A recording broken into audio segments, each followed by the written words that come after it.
One Sunday morning, when my daughter was probably 3 or 4 years old, I woke up and I knew I had to go to church.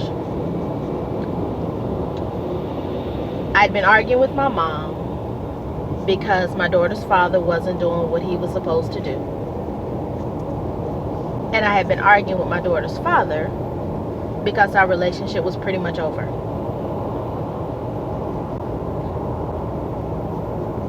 In looking at the time, I knew that church service would already be over, but it didn't matter. All I knew is I had to go. So I got my daughter dressed, and I got dressed, and I walked and cried the 3 to 4 blocks to the church closest to my house. This was a church that I'd never attended before, but it was the closest church to me. I walked in the doors of the church, and just as I thought, church was already over. And there were several women standing on the side. And they were just talking and laughing, and, church was over. So in walks this child with a child on her hip, and I'm crying. So all of the ladies come over to me. They rush over to me, and they're surrounding me, and they're asking me questions. What's wrong? Did someone do something to you? Did someone do something to the baby? And I can't answer the questions. I can't say I need help. I can't say I've messed up. I can't say I don't know what else to do. One of the ladies take my daughter, and the other ladies surround me and start praying for me. I don't remember anyone giving me their phone number. I don't remember anyone giving me any money. I don't remember keeping in touch with any of those ladies.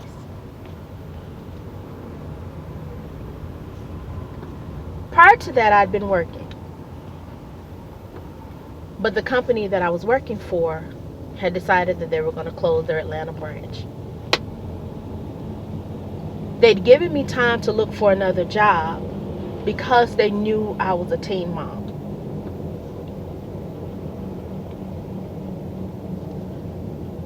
As soon as I started looking for a job, I got a call from one particular company. They said that they heard I was looking for a job.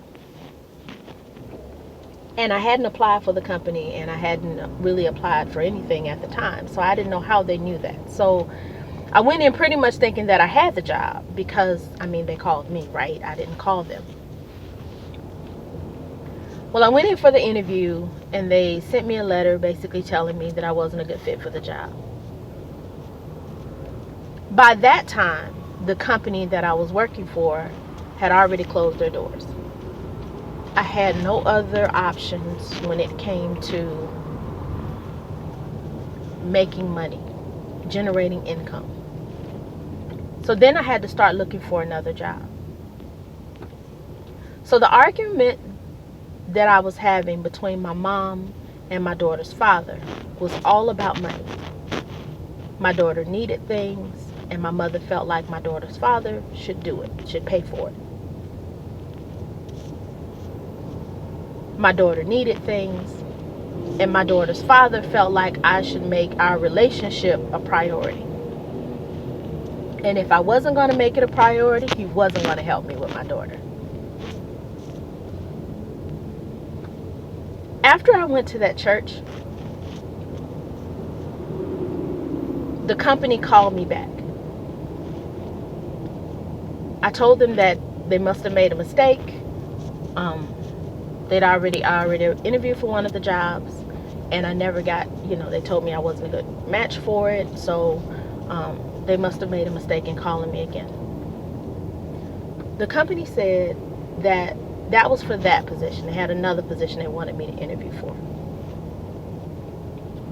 Went in, got that job, and I was with that company for 7 years.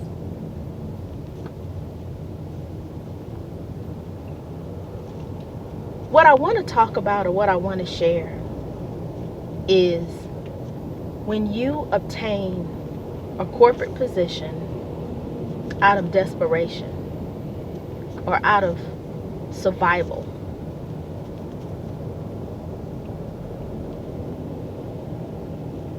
Becoming a teen mom meant I didn't have a college education. It meant I didn't understand corporate at all.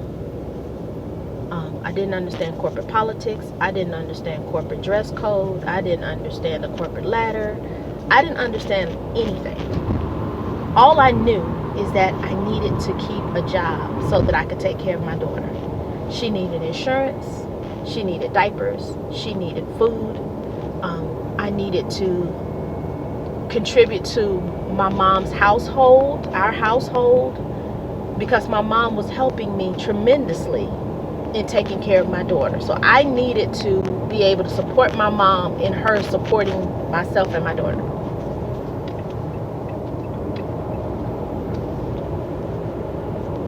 When you start a position from a survival mindset, the survival mindset might get you the job, but a survival mindset will hinder any progress you're trying to make when it comes to climbing the corporate ladder.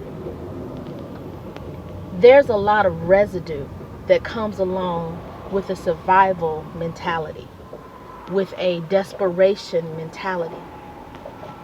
You miss opportunities. You're afraid to take risks.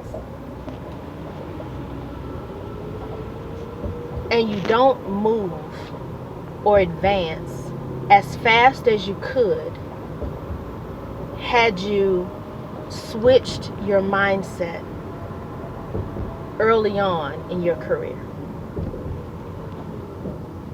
I now have more than 25 years of corporate experience. During that time, I've held positions from technical or customer support to leadership positions. I've done a lot in companies, but I didn't do half as much as I could have done had I had a mentor.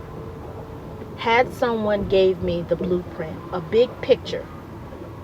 Had someone recognized that I was in a survival mode.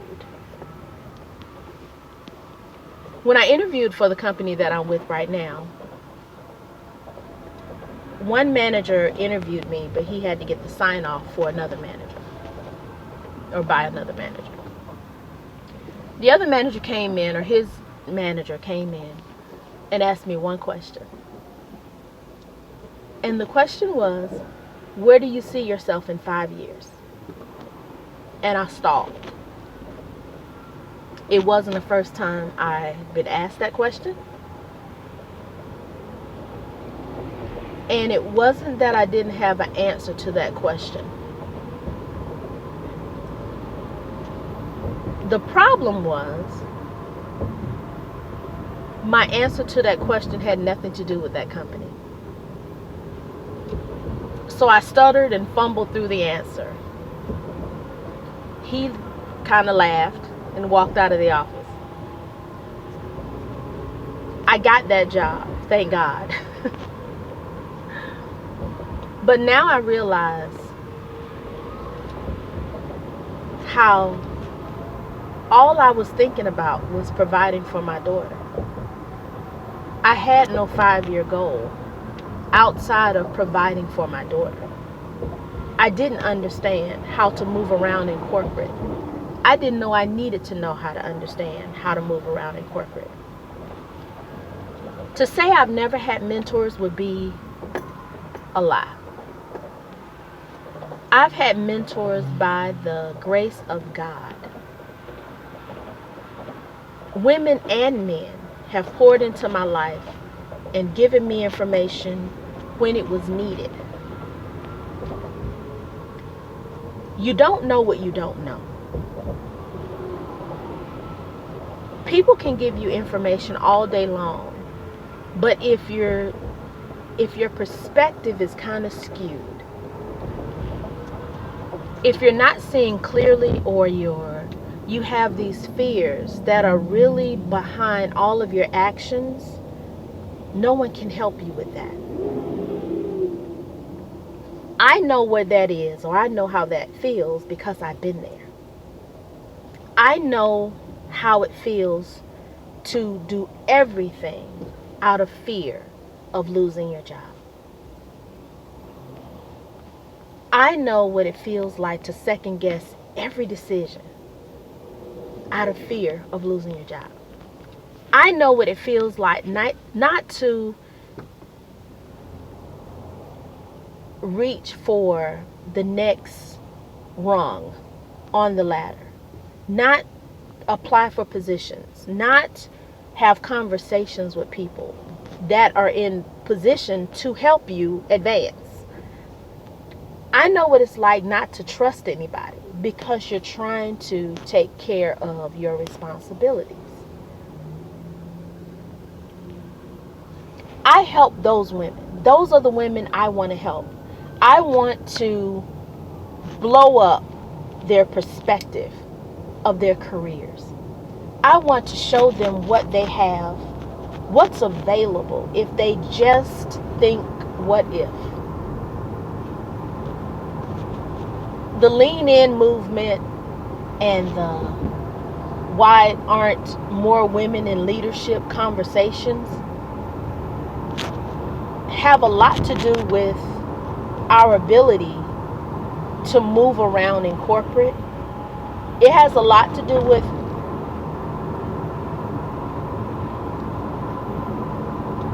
access. But I think more so than that, it has a lot to do with what's going on between our ears. The stories we're telling ourselves about our worthiness. The stories we're telling ourselves about our capabilities. The stories we tell ourselves about making mistakes, experiencing failures, receiving constructive criticism. All of those stories we tell ourselves lock us down, keep us afraid, and keep us from advancing. And when your ultimate goal is to take care of your family, how can you not advance? How can you not advance? I've heard so many women say they don't want to go into management. They don't want to go into leadership. Leadership is the next logical step. You learn a position, you do it well. You learn the key parts about how to do that job. Now you train others to do that in a leadership position. Does other things come along with that? Absolutely. You have to coach these people. You have to give them insight. You have to use what you use to get your position. You have to show them how to do that. You have to show them how to become excellent in their position, in their role. You have to help them clear their cobwebs of where they want to go and how they want to maneuver.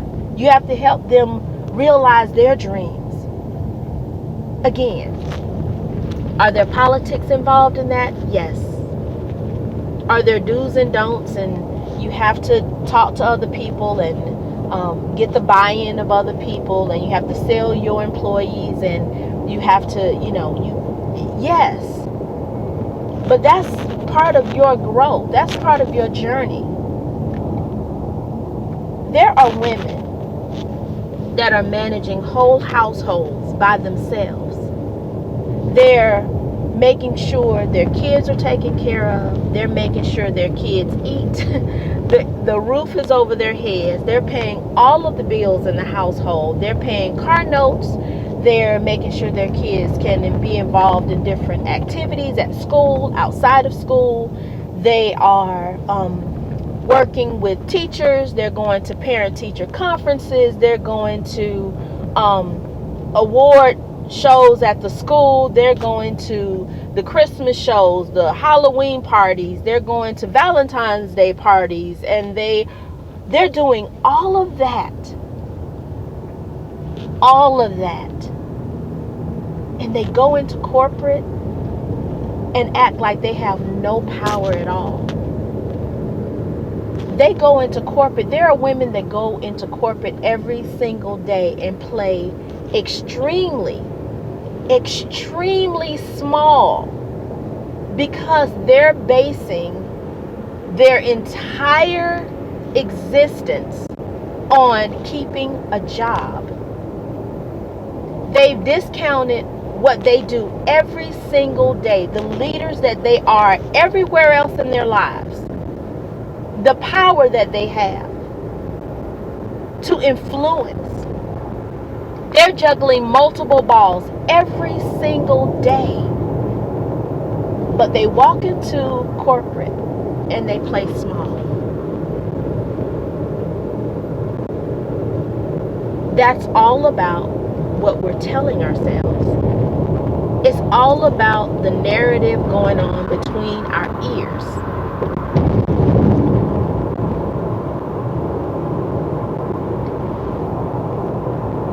That's the best articulation I can give for the women I want to help, the women I want to serve.